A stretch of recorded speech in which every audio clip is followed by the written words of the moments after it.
Hi, இந்த videos பார்த்தீங்கன்னா உங்கள் எல்லாத்துக்குமே ரொம்ப யூஸ்ஃபுல்லாக இருக்கும். ஏன் அப்படின்னா ஸ்டாண்டர்ட் ஆப்ரேஷன் ப்ரொசீஜர். இப்போ ஒரு எஸ்ஓபி எப்படி க்ரியேட் பண்ணுறது? நான் இப்போ திடீர்னு ஒரு நியூ கம்பெனியில் ஜாயின் பண்ணுவோம் அப்படின்றப்ப அங்கே ஒரு எஸ்ஓபி க்ரியேட் பண்ண சொல்லுவாங்க. நம்ம கொஞ்சம் கன்ஃபியூஸாக இருக்கும். உங்களோட ஒர்க்கு எங்கே ஸ்டார்ட் ஆகுது, எங்கே எண்ட் ஆகுது, என்னென்ன ஆக்டிவிட்டீஸ் நம்ம பண்ணுறோம் அப்படிங்கிறத ஒரு ஃப்ளோ சார்ட் மாதிரி க்ரியேட் பண்ணுங்கள் அப்படின்னு சொல்லுவாங்க. கொஞ்சம் கன்ஃபியூஸ் ஆகும். இதை நீங்கள் இந்த வீடியோஸ் பார்த்தீங்கன்னா உங்களுக்கு ஒரு கிளாரிஃபிகேஷன் கிடைக்கும். First one standard operation procedure என்ன ப்ராசஸ் அப்படிங்கிறத அதை இங்கே மென்ஷன் பண்ணிக்கோங்க. சப் ப்ராசஸ் என்ன அப்படிங்கிறத அதையும் இங்கே மென்ஷன் பண்ணிக்கோங்க. அடுத்து அதுக்கு ஒரு ரிவிஷன் நம்பர் இருந்துச்சுன்னா கொடுத்துக்கோங்க, டேட்டுமே கொடுத்துக்கோங்க. அப்ஜெக்டிவ் ஏன் எதுக்காக அந்த எஸ்ஓபி அப்படிங்கிறத நீங்கள் அந்த அப்ஜெக்டிவ் மென்ஷன் பண்ணணும்.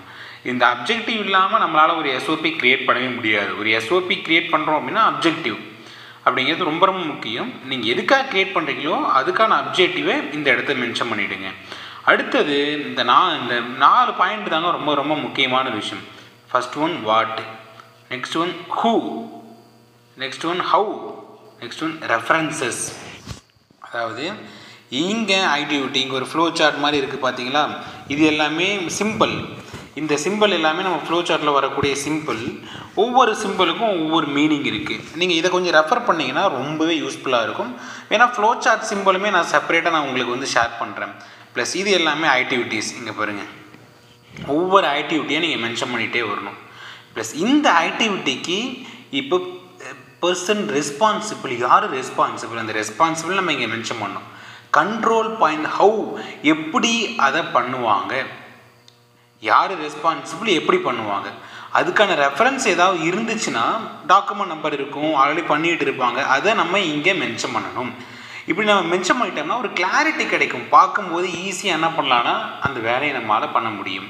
இப்போ அடுத்தது செகண்ட் ஆக்டிவிட்டி, அதுக்கான ரெஸ்பான்சிபிள் யார், அது எப்படி பண்ணணும், அதுக்கான ரெஃபரன்ஸ். இதே போல் நீங்கள் முடிச்சுட்டே வந்தீங்கன்னு வச்சுக்கோங்க. ஃபைனலாக என்ன இருக்குது பாருங்கள், இங்கே ப்ரிப்பேர்டு பை, யார் ப்ரிப்பேர் பண்ணிங்களோ அதை நீங்கள் மென்ஷன் பண்ணிக்கோங்க. வெரிஃபைடு பை உங்களோட பாஸு, ஆத்தரைஸ்டு பை உங்களோட ஹச்ஓடிஸ். இப்போது இதாங்க ஒரு எஸ்ஓபி ஃபார்மேட்டு. இப்படி தான் நம்ம க்ரியேட் பண்ணுவோம்.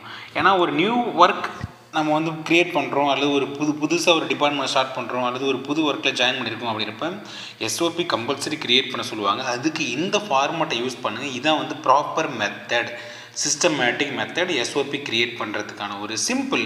இந்த ஃப்ளோ சார்ட் சிம்பிளை நம்ம ஃபர்தராக ஒன் மோர் வீடியோஸில் ஒரு தெளிவாக நான் உங்களுக்கு ஷேர் பண்ணுறேன். இன்றைக்கி எஸ்ஓபி எப்படி க்ரியேட் பண்ணுறது அப்படிங்கிறது தெரிஞ்சிருப்பீங்க.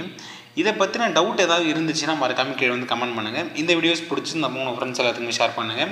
இதே போல் நெக்ஸ்ட் ஒரு இன்ட்ரெஸ்டிங்கான வீடியோட நம்ம அடுத்த பதில் மீட் பண்ணுவோம். பாய்.